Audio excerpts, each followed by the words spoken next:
शिव महापुराण यहां तक विष्णु पुराण करती है, स्कंद पुराण वर्णन करती है, कार्तिक खंड वर्णन करता है कि तुलसी का क्यारा गोल है, चौकोर है, षडाकार का है। उसका भी प्रमाण हमारे शास्त्रों में लिखा हुआ है कि अगर तुलसी का कुंड गोल है तो वो ऐश्वर्य प्राप्त करता है, तुलसी का कुंड चौकोर है तो वो वंश की वृद्धि करता है, तुलसी का कुंडा अगर षडाकृति का है, 6 फलक वाला है तो वो घर में संपदा की वृद्धि करता है। ये तुलसी के कुंड का भी प्रमाण हमारे यहाँ शास्त्रों में लिखा हुआ है कि कुंडा कैसा होना चाहिए, तुलसी के कुंड की आकृति कैसी होना चाहिए, तुलसी का कुंड होना कैसा चाहिए, उसका भी प्रमाण हमारे यहाँ स्कंद पुराण में लिखा हुआ है, विष्णु पुराण में लिखा हुआ है कि आपको क्या किस रूप में चाहिए। पर जगत है ना, दुनिया के आगे हाथ फैलाओ, जाकर निवेदन करो, यहाँ वाले बाबा के पास हो या वहां वाले बाबा के पास हो या उसके पास हो या उसके पास हो या जगत के पास जाओगे, दुख पाओगे, रुपया खाएंगे, चूना लगाएंगे, धक्के मारकर निकाल देंगे, 2-4-8 दिन घुमाएंगे फिराएंगे, कल आना परसों आना नरसों आना, ऐसा करना वैसा करना, बस बाबा यही घुमाते रहेंगे और तुम्हारे धन का चूना लगाते रहेंगे। पर निवेदन है इनसे बचकर शिव की शरण में जाकर भगवान शास्त्र में जो लिखा है उसके अनुसार हम क्यों ना कर्म करें जिसका फल हम पा जाएं,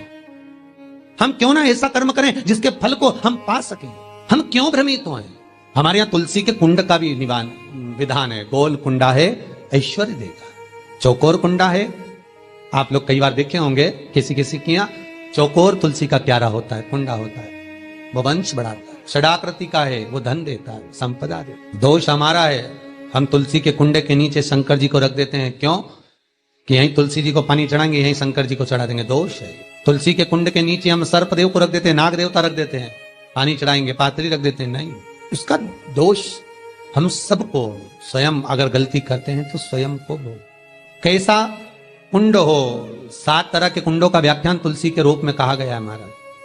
पहला गोल, दूसरा चौकोर, तीसरा षडाकृति, चौथा त्रिवेणी, 3 कोने वाला कुंडा।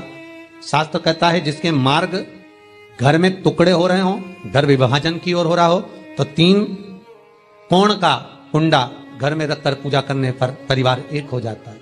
5वां, गार्डन में बिना कुंडे का, बिना कुंड का जो तुलसी का पौधा रोपित होता है, बिना कुंड के एक बगीचा जैसा बो दिया जाता है, तुलसी तुलसी उत्पन्न हो जाती है। महाराज वहां पर संपदा तो रहती है पर चिंता बहुत रहती, टेंशन बहुत रहती। क्यों?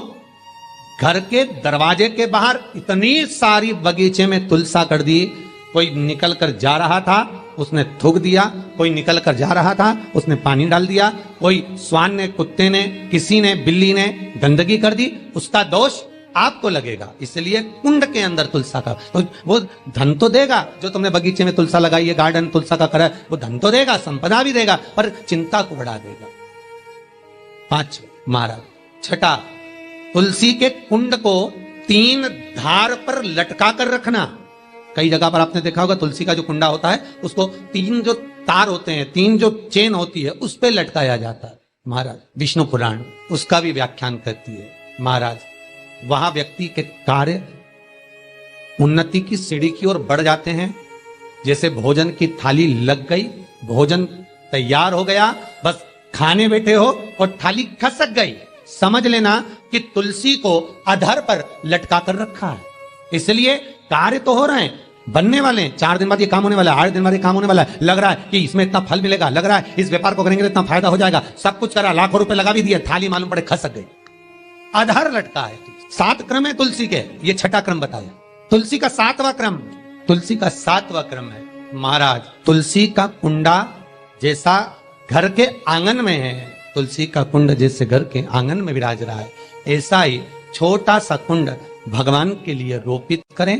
प्रतिदिन भगवान की सेवा करते समय तुलसी का कुंड सम्मुख रखकर उसकी आराधना करना, फिर उस कुंड को वापिस बाहर ले जाकर रखना, फिर दूसरे दिन पूजन के समय पर कुंड को लाकर रखना। हम तो यहां तक कहते हैं विष्णु पुराण गर्ग संहिता कल्याण का तुलसी अंग यहां तक वर्णन करता है कि आप पूरे साल ये नहीं कर सकते तो कम से कम कार्तिक के महीने में भगवान के सामने तुलसी का छोटा कुंड, चौकोर वाला, गोल नहीं, चौकोर कुंड लाकर भगवान के सामने रखकर छोटा सा कुंड का पूजन कर भगवान के साथ उस कुंड को वापिस बाहर विराजमान करें, फिर कल लेकर आए, फिर विराजमान करें। आप पूरे साल नहीं कर सकते तो 1 महीना, उसका फल 1000 गुना प्राप्त होता है।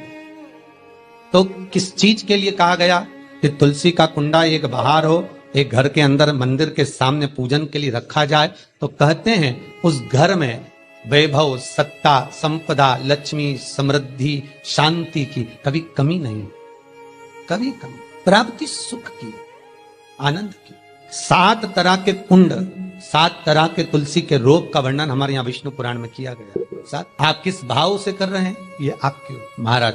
स्त्रियों के, नारियों के जितने भी रोग होते हैं, बीमारियां होती हैं, रजोधर्म से जुड़ी हुई जो भी तकलीफें होती हैं, उसका भी व्याख्यान देवी भागवत में स्पष्ट कहा गया। गुलर का फूल अर्थात जो देवी जी को, माता जी को जो घंटी वाला फूल चढ़ता है लाल कलर का, गुलर का फूल, माता के चरणों को छुआकर, तुलसी के पौधे का स्पर्श कराकर जो नारी को रजोधर्म से जुड़ी हुई परेशानियां होती हैं, उसके अंतर्गत वो फूल तुलसी का पौधा दिखाते हुए खिला दिया जाता है तो 3 दिन में, उसको 2 दिन में आराम लग जाता है। 2 या 3 दिन हमारा तो शास्त्र कह रहा है। आराधना में आप हाथ की माला, कर की माला ना भी रखें तो घट की माला, तुलसी की माला, रुद्राक्ष की माला आपके कंठ में होगी तो 21,600 श्वास जो मनुष्य के शरीर से प्रतिदिन निकल रही है, 21,600 श्वास जो मानव के शरीर से प्रतिदिन निकल रही है, उस श्वास के बल पर आपकी घट की जिह्वा से वो मंत्र जाप हो जाएगा, उसका पुण्य आपके खाते में। तुम्हारे गले में जो तुलसी की माला हो, तुम्हारे गले में जो रुद्राक्ष की माला हो, उसमें मन के 108 होना चाहिए या 108 से भी ज्यादा होना चाहिए। कम मनके की माला मत पहना गले में, बारीक बारीक मनके की कर लो, छोटे से छोटे मनके की कर लो, 100 से भी ज्यादा हो, 108 से भी ज्यादा हो। क्यों?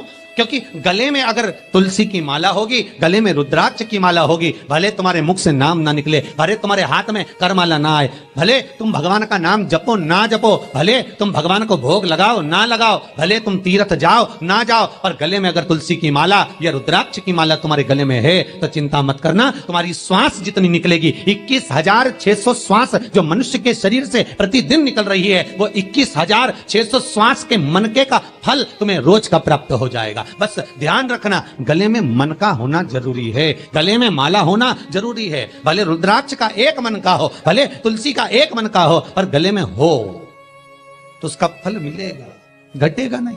पद्म पुराण, गर्ग संहिता में भी आप ढूंढेंगे तो मिल जाएगा। गीता प्रेस गोरखपुर की तुलसी अंक निकालेंगे तो उसमें मिल जाएगा। 2 वृक्ष ऐसे हैं जिनके नजदीक में जो दिया जाता है वो समाप्त नहीं होता। एक आंवले का वृक्ष, दूसरा तुलसी का पौधा, जहां समाप्त नहीं होता।